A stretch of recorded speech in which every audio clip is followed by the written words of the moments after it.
Der Bürgermeister von Martelskirchen möchte der Rosi ein unsauberes Geschäfterl einreden, damit das der Schulbus die Lansinger besser mitnimmt. Aber die erreicht es auf eine andere Weise. Drum möchte er ihr nachher eine Brücken für einen Triathlon ansparen. Aber der Landrat lässt es bei der Zeit nur richten. Falsch und Scheinheile loben der Michi und sein Alte die schierche Decker, wo er die Gundi zu der Hochzeit genäht hat. Die macht draus einen Kopfpolster, weil's der Chris UFO-Sengs zu heiß gewaschen hat. Und wieder sirseln's von langer Weiß, wie schön das der geworden ist.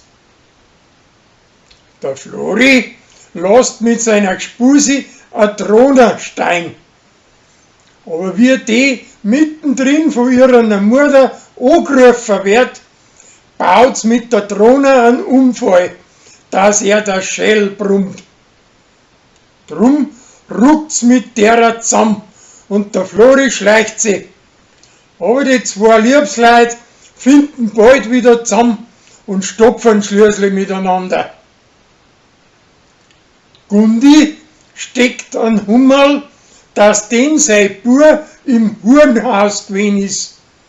Und die wird recht fuchtig wegen den und meint, dass der Hubert auch dabei gewesen ist.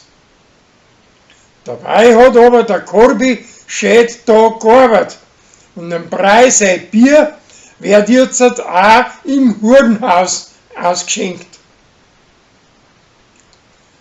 Uri steckt sie ein kleiner Radio als Ohrwaschel rein und die Leute meinen, sie kann Hey singen und Wahr sagen, bis noch schließlich dahinter kommen. Der Flori hat bei der Hochzeit kein Beutel nicht geschossen, wie der Chris der Hochzeiterin sein Blärmibuschen auffängt. Und drum möchte er sich ins Beutel tricksen, aber die kommt ihm dahinter. Bei die Brunner steht eine neue Wirtstirn aus Preußen ein und Sarah soll's anrichten, weil sie sich hint und vorn nicht auskennt und auf alles Bayerische abschaut, weil sie sich als etwas Besseres vorkommt. Der Johannes und Kathi trauen einen Preis einer Gersten nicht und lassen das Malz hintenrum von Fachleit untersuchen.